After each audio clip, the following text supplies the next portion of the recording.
guys, welcome back to my channel.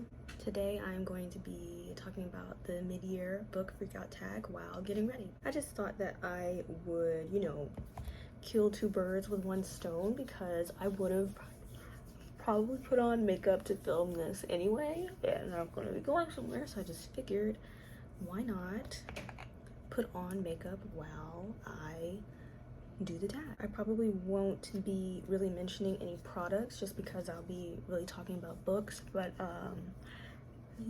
feel free to leave a comment if there's anything that stands out to you, and I will let you know in the comments what it is. This is like the one video that I've needed to film for like truly weeks. I've had the notes of the books that I was going to talk about on my iPad since I think July 3rd. So yeah. First question is, how much have you read this year? I've read 32 books this year. My book goal was 25. Last year it was 50, and I think that I got to about 53 or 54. I just cut it in half because starting in the fall I'll be teaching, and I didn't want to pressure myself into meeting a goal if I wasn't sure that I was going to be able to do it, because I have no idea what the fall will look like. Second question is, what have you been reading? I've been reading a lot of short stories, short story collections, memoirs, lots of general fiction, a few thrillers here and there, and some nonfiction, like more, I guess you could say, self-help sort of books. Best book that I've read this year so far is Might Bite by Patrick Forster, and Everything I Know About Love by Dolly Alderton. Those two pretty much just stuck with me. They weren't really anything that were highly anticipated as far as me knowing or thinking that they were going to be good. I heard a lot of good things about Everything I Know About Love, but Might Bite was just something that I saw another YouTuber talking about, and I just thought it sounded interesting, and it just ended up being really insightful. So yes, those are the best that I've read. Best sequel that I've read so far this year, I was gonna say not applicable because I don't really read I don't really read trilogies or books that are series or anything like that. But I guess the books that I have read that are related that I thought were good was the Brown Sisters, the romance trilogy, or I guess series. They're not, I think, deeply connected. I've read Get a Life, Chloe Brown, and Take a Hint, Danny Brown. Yes, and I really liked Take a Hint. I found that I actually enjoyed that more than Get a Life, Chloe Brown. So if that counts as a sequel, then I would say Take a Hint, Danny Brown. Number 5 is new releases that you haven't read yet. That could be any book in a book haul, literally, that I have done this year. These two in particular are just some that I have picked up recently. I actually have a few more, but these are just some of the ones that really stand out to me. But I have Conversations on Love by Natasha Loon. This kind of gives me the same vibe as Everything I Know About Love. I think it's just kind of written from a different perspective.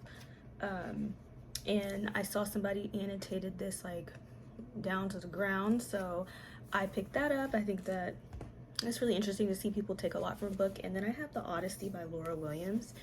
I'm pretty sure this follows a girl that works on a cruise ship and kind of just follows her life on that. I've never been on a cruise, but I watch the vlogs and I kind of see how interesting and tight-knit it is, and it always makes me, pose the question of where do they live on the ship, and like, what is it like just to work on a cruise ship? How is that? So I'm kind of interested in that aspect of that. So new releases that I need to read this year, yeah, I mean, anything. Those might not even be from this year, but just anything that I've bought recently that I haven't picked up. Most anticipated release for the second half of 2022. So Carrie Soto is Back by Taylor Jenkins Reid.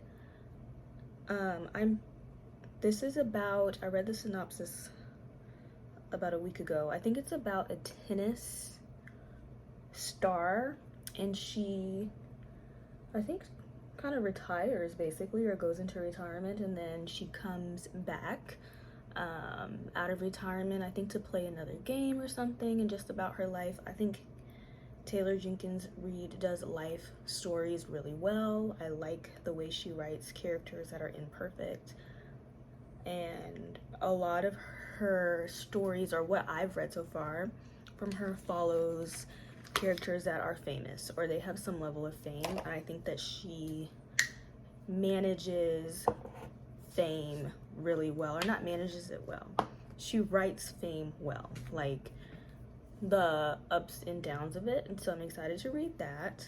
And then there is Keep It in the Family by John Mars. I can't remember this one exactly. I love John Mars. He's one of my favorite authors. He writes a lot of psychological thrillers and kind of lots of like futuristic thrillers, kind of like that Black Mirror vibe.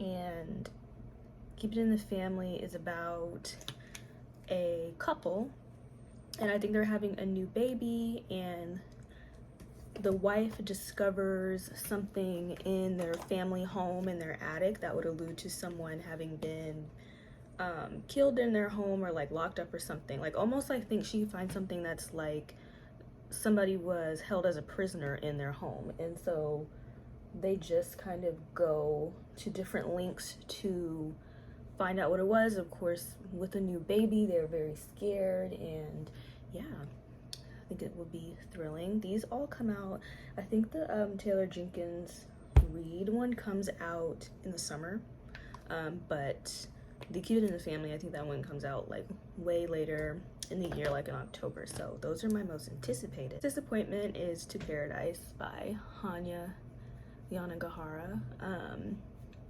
That was my most anticipated read of this year, and I DNF'd it after getting halfway through, and it is long. It is a long book. It's, you know, long like A Little Life was 800 pages. I think this one might have been like 700, so I got to like 400 and I DNF'd it. I just wasn't connecting with the characters. Sometimes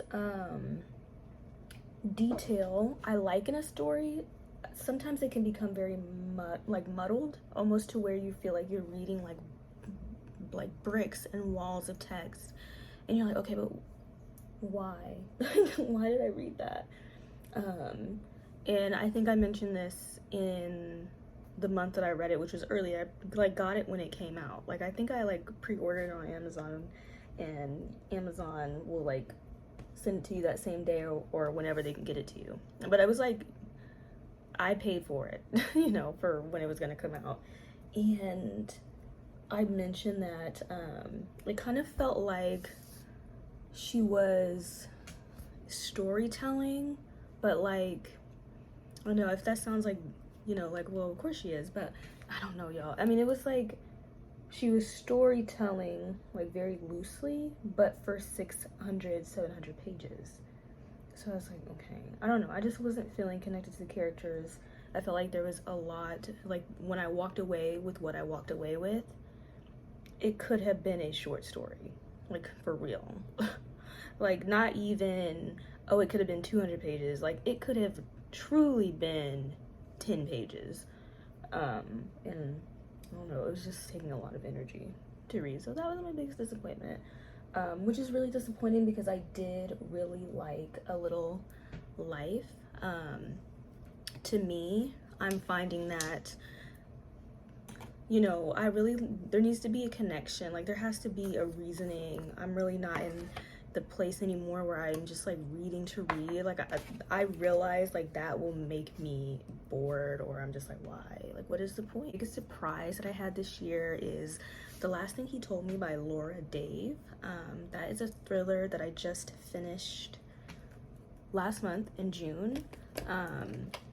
I try to plan TBRs. I probably could be a lot better with reading if I had it, like if I knew that I was going to pick up something next. But sometimes after I read something, I'll just not be in the mood. I find that I really like reading something like the exact opposite of what I just read, and so I think I might have read, I don't know, maybe something funny or something, and so I picked up The Last Thing He Told Me, and I wasn't really, I don't really know what I was expecting. It had, you know, good reviews, but it was not something that was on my radar. It was actually an ebook, so it wasn't even something that I owned, and it just surprised me because I had heard of it like last year, but I was surprised that it was in Austin, so I really enjoyed reading about Austin, and it was actually just pretty good that it was written. I did at the end, I still give it 5 stars. So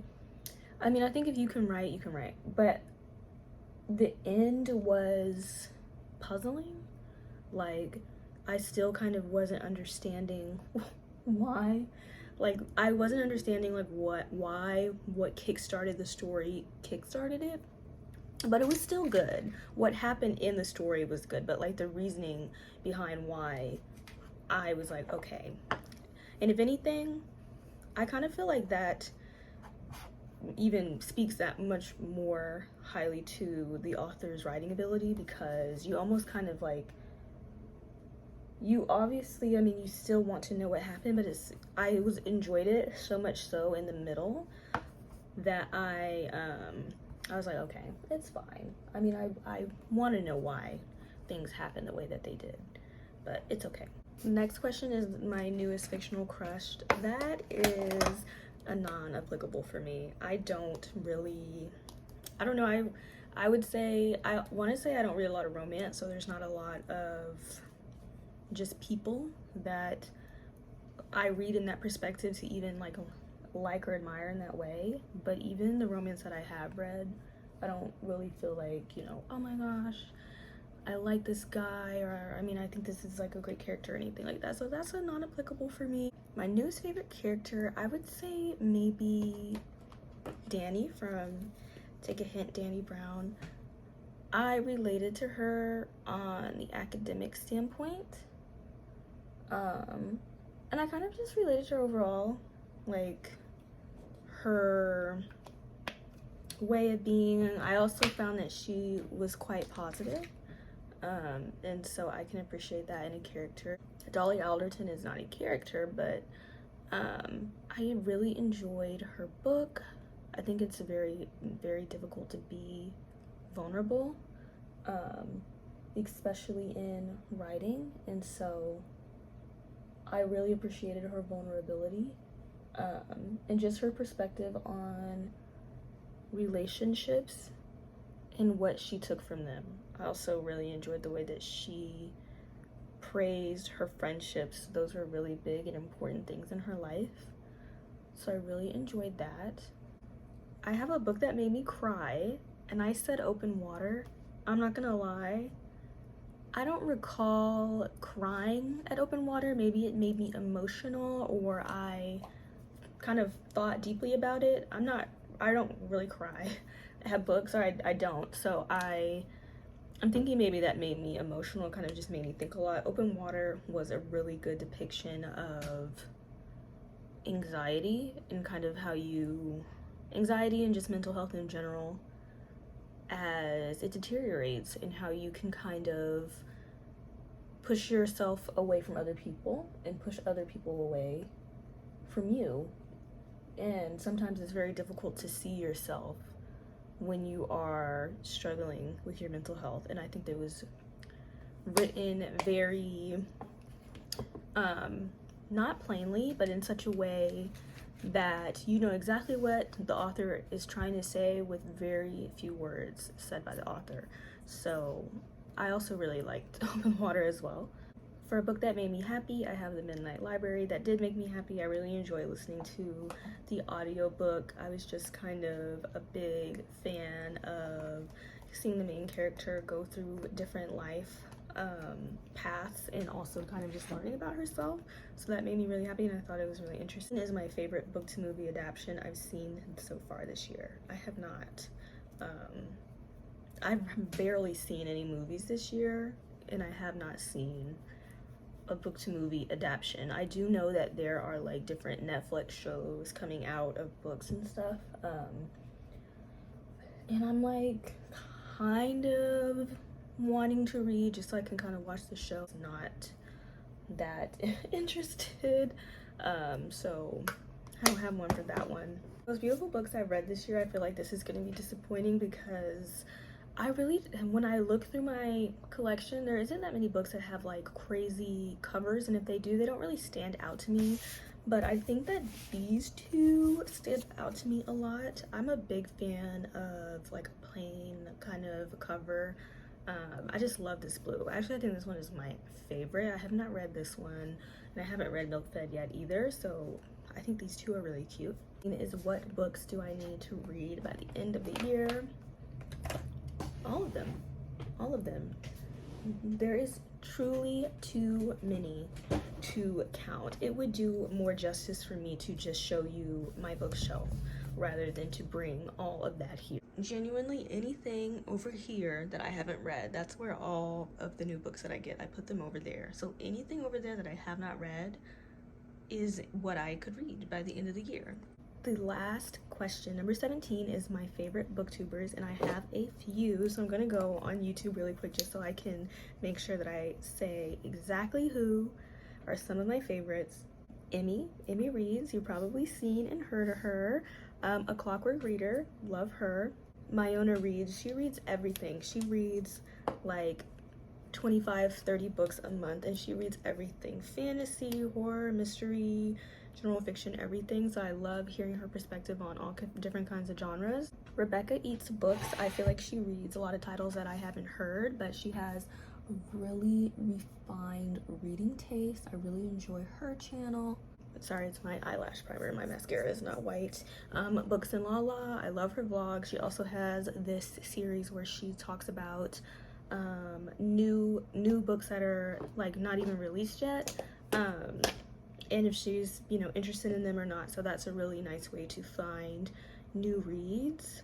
Jess Owens, she has really in-depth like wrap-ups and TBRs. I really enjoy her reading taste. Gabby Humphreys, she actually just made a YouTube channel. She has really like deep, really good analysis on a lot of books. She's also, I think, a PhD student, so you know, she gets really deep, like almost in like a research sort of way in different books, and she has a lot of interesting suggestions. Gabby reads, I really like her channel. She reads a lot of horror and mystery. She actually reads a lot of just everything in general, and I really like her vlogs as well. Noelle Gallagher, I love her personality. Peace Love Books, I really like her. She reads a lot of romance. She's also a teacher, so I relate to her in that way, and she has the like best romance suggestions. Like, she reads a ton. Drinking by My Shelf, she does this series where she kind of compares the books that she bought each month to the books that she read, which is really interesting. Katie Colson, I really love her monthly wrap-ups that she does. So yeah, and I could go on, like 90% of the time that I'm on YouTube, I am watching book-related content. I could go on, like the majority of my subscribers list is booktubers. That's what inspired me to join the community. Is every single time I'm on YouTube, I am at least watching 1 or 2 book videos in one sitting. Thank you so much for watching. Have a good day.